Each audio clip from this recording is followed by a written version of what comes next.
নমস্কাৰ কে অনলাইন এডুকেশ্যনলৈ তোমালোকক স্বাগতম জনাইছোঁ। আজি তোমালোকৰ বিষয় হ'ব সমাজ বিজ্ঞানৰ 10মান শ্ৰেণীৰ তোমালোকৰ প্ৰথম চেপ্টাৰটো হৈছে কি ভাৰতীয় গণতন্ত্ৰ।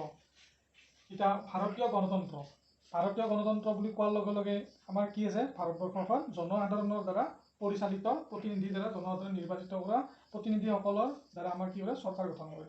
আমি চৰকাৰৰ বিভিন্ন ভাগ পাওঁ, কিন্তু তোমালোকৰ পাঠ্যপুথিত আছে 4টা ভাগ আছে: গণতন্ত্ৰ, ৰাজতন্ত্ৰ, একনায়কত্ববাদ আৰু সমাজতন্ত্ৰ। গণতন্ত্ৰ মানে হৈছে জনসাধাৰণে ভোট দি নিৰ্বাচিত কৰা সদস্যই শাসন কৰে। এতিয়াতো আমি জানিলোৱে আমাৰ ভাৰতবৰ্ষ এখন বৃহৎ গণতন্ত্ৰ ৰাষ্ট্ৰ। তাৰপিছত হৈছে ৰাজতন্ত্ৰ, য'ত ৰাজতন্ত্ৰ মানে হৈছে কি ৰজাই শাসন কৰে। আগৰ দিনত যেনেকৈ আহোমসকলে মোগলসকলে শাসন কৰিছে, ঠিক সেইদৰে ৰজা শাসন কৰা ব্যৱস্থাটোক ৰাজতন্ত্ৰ বুলি কয়। কিন্তু আমাৰ ওচৰত থকা দেশ হৈছে ভূটান, ইংলেণ্ড, এইবিলাকত কিন্তু ৰজা আছে, কিন্তু নামাত্ৰ হৈ আছে। তাৰপিছত একনায়কত্ববাদ মানে হৈছে এজনে শাসন কৰে, এজনৰ দ্বাৰা পৰিচালিত কৰে। যেনেকৈ জাৰ্মানৰ হিটলাৰ, তোমালোকে নিউজত পাই আছে আগতে যে লিবিয়াৰ গাদ্দাফি, এইবিলাক হৈছে একনায়কত্ববাদ।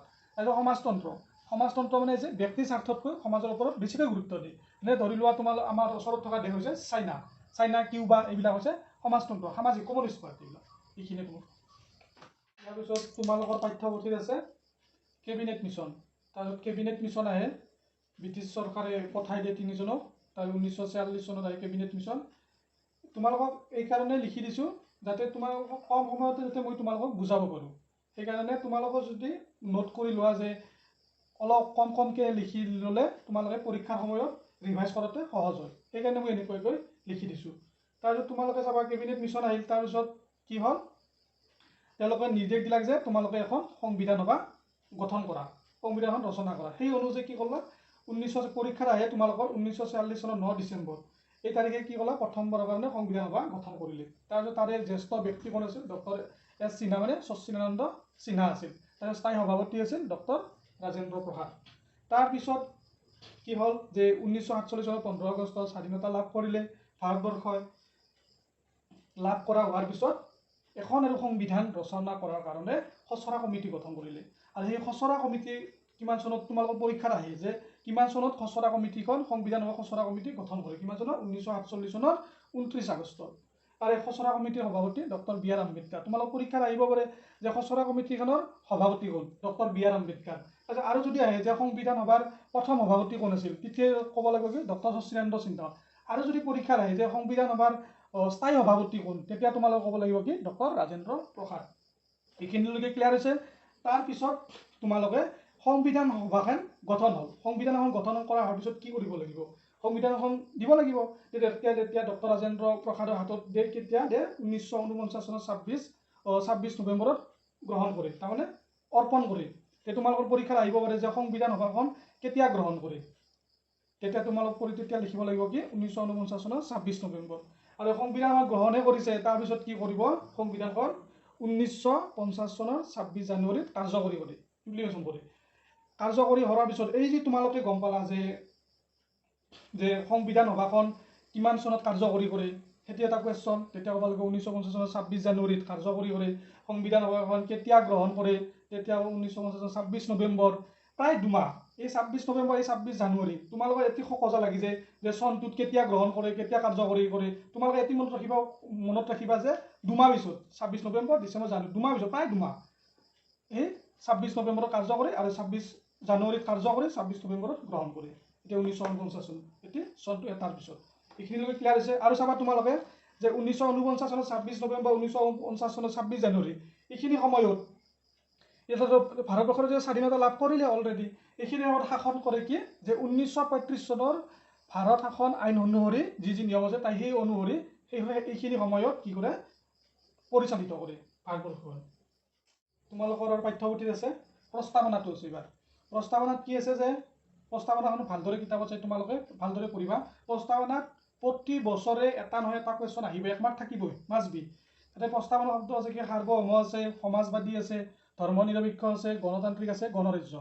সাৰ্বভৌম মানে তুমি চিম্পলি বুজি ল'বা যে সাৰ্বভৌম মানে কি, ৰাষ্ট্ৰৰ সৰ্বোচ্চ ক্ষমতা। এই ৰাষ্ট্ৰৰ সৰ্বোচ্চ ক্ষমতা তোমালোকৰ পিছৰ ক্লাছত ভালদৰে বুজাই দিম আৰু যদি আছে চেপ্টাৰত, ৰাষ্ট্ৰৰ সৰ্বোচ্চ ক্ষমতা মানে কি। তাৰপিছত সমাজবাদী মানে কি, যে সমাজৰ ওপৰত, ব্যক্তিৰ ওপৰত গুৰুত্ব নিদিয়ে, সমাজৰ ওপৰত, পুঁজিবাদীৰ দ্বাৰা পৰিচালিত নহয় তাৰমানে সমাজবাদী, সমাজৰ হিত চিন্তা কৰে। তাৰপিছত ধৰ্ম নিৰপেক্ষ মানে কি, ধৰ্মৰ নামত কোনো বৈষম্য থাকিব নোৱাৰে তাৰমানে ন' অফিচিয়েল ৰিলিজন তাৰমানে ধৰ্মৰ তাৰমানে অফিচিয়েল তাৰমানে ধৰ্ম যে এটি ধৰ্মই ল'ব লাগিব সেইবিলাক নাথাকিব ধৰ্ম সকলোৱে ল'ব পাৰিব নিজা গণতান্ত্ৰিক সেইটোতো মই তোমালোকক বুজাই দিছোঁ যে জনসাধাৰণৰ দ্বাৰা প্ৰতিনিধিৰ দ্বাৰা পৰিচালিত ব্যক্তি পৰিচালিত কৰিব গণৰাজ্য মানে হৈছে কি ৰাষ্ট্ৰৰ এজন প্ৰধান থাকে সেইটো আমি কি কওঁ ৰাষ্ট্ৰপতিটো কি কৰোঁ আমি নিৰ্বাচিত কৰোঁ হয়নে নহয় গতিকে ৰাষ্ট্ৰপতিজনে কি হয় বংশানুক্ৰমিক নাপায় তাৰপিছত সমাজবাদী এই যেতিয়া ভাৰতবৰ্ষ স্বাধীন হৈছিল তেতিয়া সেই সময়ত যেতিয়া সংবিধানত ৰচনা হৈছে সেই সময়ত এই সমাজবাদী ধৰ্ম নিৰপেক্ষ এই শব্দ দুটা নাছিলে এই শব্দ দুটা কেতিয়া আহিছে যে 1976 চনত আহিছিল 1976 42তম সংবিধান সংশোধনী অনুসৰি এই সমাজবাদী ধৰ্ম নিৰপেক্ষ আৰু ঐক্য এই তিনিটা শব্দ কি কৰিছে যোগ কৰিছে ইয়াত তোমালোকৰ পৰীক্ষাত আহিব পাৰে কেনেকুৱা কোৱেশ্যন আহিব পাৰে যে সমাজবাদী আৰু ধৰ্ম নিৰপেক্ষ শব্দ দুটা প্ৰস্তাৱনাত কিমানতম সংশোধনীৰ জৰিয়তে সংগঠন কৰিছে তেতিয়া তোমালোকে লিখিব লাগিব যে 42তম সংশোধনী পৰীক্ষাত আহে এইটো কোৱেশ্যন এইখিনিয়ে তোমালোকৰ প্ৰস্তাৱনা আছে তাৰপিছত তোমালোকৰ আছে খচৰা কমিটিৰ সদস্য আছে 7জন আছে 1 2 3 4 5 6 7জন আছে কি আছে ডক্টৰ বি.আৰ. আম্বেদকাৰ আছে N Gopalaswami Ayyangar Alladi Krishnaswami Ayyangar K M Munshi Shahid Mohammad Saadulla N Madhav Rao D P. Khaitan এতিয়া তোমালোকৰ ভাবিব পাৰা যে ইয়াত কিয় লিখি দিছে কিতাপতো আছে এইকাৰণে লিখি দিছোঁ যাতে তোমালোকে চোৱাৰ পিছত যাতে তোমালোকৰ মনত থাকে এইটোৱে চাবা যে শহীদ মহম্মদ সাদুল্লাহ অসমত যে পৰীক্ষা আহিলে তোমালোকক সজালে কোনজন অসমত আছিল তেতিয়া তোমালোকে লগে লগে কৈ দিব পাৰিবা যে শহীদ মহম্মদ সাদুল্লাহ এনেকৈ তোমালোকে মুখস্থ কৰিব পাৰিবা প্ৰথম আছিল সভাপতি তোমালোককতো প্ৰথমতে কৈয়ে দিছিলোঁ মই যে বি.আৰ. আম্বেদকাৰ খচৰা কমিটিৰ সভাপতি আছিল আৰু এটা ইম্পৰ্টেণ্ট আছে শহীদ মহম্মদ সাদুল্লাহ তেখেতে আমাৰ অসমত আছিল এইখিনি তোমালোকৰ খচৰা কমিটিৰ সদস্য তাৰপিছত তোমালোকৰ আৰু এটা টপিক আছে কি পিছত ভাৰতৰ ৰাজনৈতিক ব্যৱস্থাত যুক্তৰাষ্ট্ৰীয় ব্যৱস্থা এতিয়া যুক্তৰাষ্ট্ৰ বুলি কোৱাৰ লগে লগে আমাৰ ভাৰতবৰ্ষত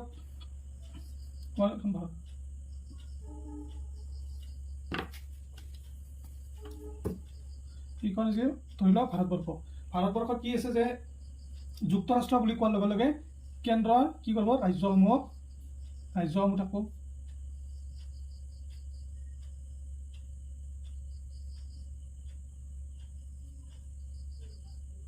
ভাৰতবৰ্ষৰ ধৰি লোৱা নাই এতিয়া তোমালোকৰ ভাৰতবৰ্ষত ধৰি লোৱা ইয়াত কেন্দ্ৰ ৰাজ্য আছে এইভাগে এতিয়া আমাৰ 8খন এতিয়া আমাৰ নৰ্থ ইষ্টৰ 8খন আছে ছিকিমক ধৰিছে ছিকিমক ধৰি 8খন ৰাজ্য হৈছে যিয়ে নহওক যে যুক্তৰাষ্ট্ৰ বুলি কোৱাৰ লগে লগে আমাৰ কেন্দ্ৰৰ পাৱাৰটো বেছি কেন্দ্ৰই আমাৰ ৰাজ্যসমূহক কি কৰে পৰিচালিত কৰে সাৰ্বভৌম ক্ষমতাটো কাৰ হৈছে কেন্দ্ৰৰ বেছি যুক্তৰাষ্ট্ৰীয় পদ্ধতিটো কিন্তু প্ৰথম কিন্তু আমেৰিকাত আছিল USA ইউনাইটেড ষ্টেট আমেৰিকাত আছিলে কিন্তু আমেৰিকাত যদিও প্ৰথমতে আছিলে কিন্তু আমাৰ ভাৰতবৰ্ষ যুক্তৰাষ্ট্ৰৰ ব্যৱস্থাটো কিন্তু আমাৰ কাৰ লৈছিল কানাডা লৈছিল কিয় US-ৰ পৰা লোৱা নাছিলে যে US-ত যিহেতুকে আমাৰ US-ত যুক্তৰাষ্ট্ৰ যিহেতুকে আমাৰ ৰাজ্য থাকে তাতো US-ত কি হৈছে 50খন ৰাজ্য লগ হৈ এখন কিছু যুক্তৰাষ্ট্ৰ হৈছে এই কিন্তু ৰাজ্যসমূহত কিন্তু তেওঁলোকৰ নিজা কি হৈছে সংবিধান আছে নাগৰিকত্ব আছে কিন্তু আমাৰ কিন্তু ভাৰতবৰ্ষৰ কিন্তু নাগৰিকত্ব কিন্তু এটাই আছে অসমৰ নাগৰিকে বিহাৰলৈকে আহিলে বিহাৰৰ নাগৰিক হ'ব নালাগে যিটো ভাৰতবৰ্ষৰে নাগৰিক গতিকে একক নাগৰিকত্ব আমাৰ ভাৰতবৰ্ষৰ আছে কিন্তু US-ত আমাৰ কি আছে দ্বি নাগৰিকত্ব আছে গতি প্ৰত্যেকখন ৰাজ্যতে আছে কি নিজা নাগৰিক আছে এইখিনি হৈছে সেইকাৰণে কি কৰিছে আমাৰ কানাডাৰ যুক্তৰাষ্ট্ৰীয় ব্যৱস্থাটো সংবিধান অনুসৰি আমাৰ কি কৰিছে সংবিধানখন আমাৰ ভাৰতবৰ্ষৰ সংবিধানখন গ্ৰহণ কৰিছে ক'ৰ পৰা কানাডা এটা কুৱেশ্যন হ'ব পাৰে কি যে ভাৰতবৰ্ষই যুক্তৰাষ্ট্ৰীয় ব্যৱস্থাটো কোনখন সংবিধানৰ পৰা কোনখন দেশৰ সংবিধানৰ পৰা লোৱা হৈছে তেতিয়া তোমালোকে ক'ব পাৰিবা যে কি কানাডাৰ সংবিধানৰ পৰা লোৱা হৈছে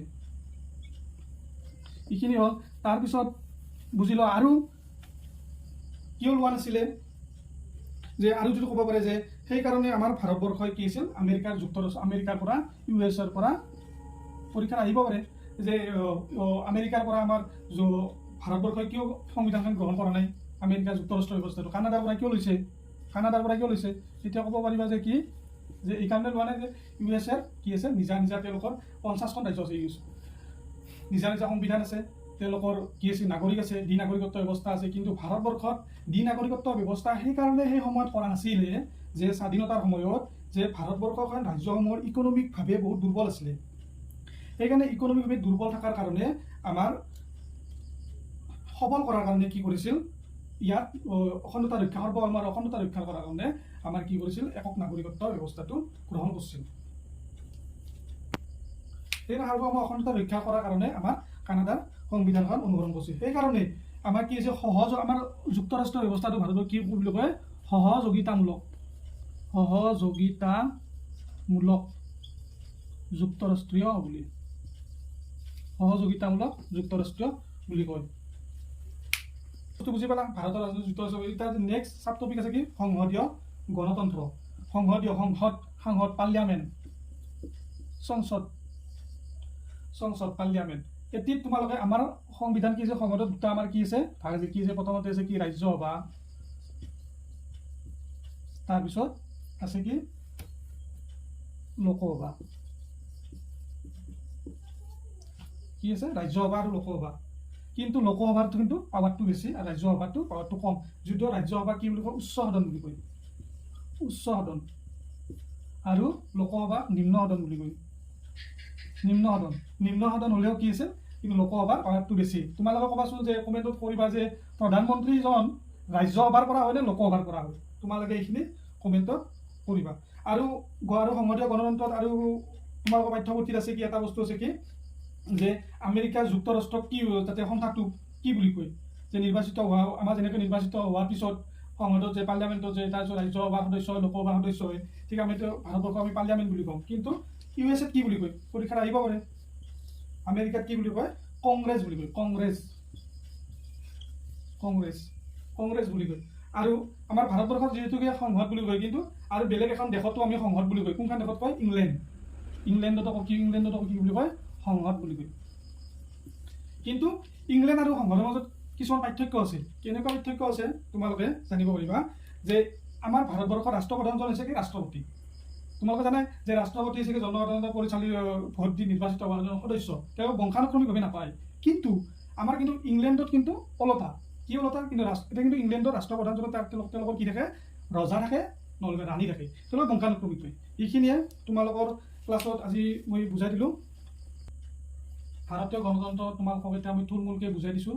আৰু তোমালোকৰ কিতাপত যিহেতুকে আছেই তোমালোকে থুলমূল এনেকৈ মই যিহেতুকে ড্ৰাফ্ট হিচাপে পৰ্টফলিঅ' হিচাপে তোমালোকক বুজাই দিছোঁ। প্ৰথমতে বুজিবলৈ চেষ্টা কৰিবা। তাৰপিছতহে মুখস্থ কৰিলে কি হয় পৰীক্ষাৰ সময়ত বহুত টেনশ্যন লাগি যায়। টেনশ্যন হোৱাৰ পিছত অমুক চনটো এতিয়া ভাৰতবৰ্ষৰ কি আছে সংবিধানখন কিমান চনত গ্ৰহণ কৰিছিল কিমান চনত কাৰ্যকৰী হৈছিল খচৰা কমিটিৰ সভাপতি কোন স্থায়ী সভাপতি কোন এই এনেকুৱা যেতিয়া তোমালোকে বুজি ল'বা তেতিয়াহ'লে কি হ'ব তোমালোকৰ মুখস্থ থাকিব। প্ৰথমতে বুজিবলৈ চেষ্টা কৰিবা তাৰপিছত মুখস্থ। এতিয়া তোমালোকক মই বুজাই দিছোঁ।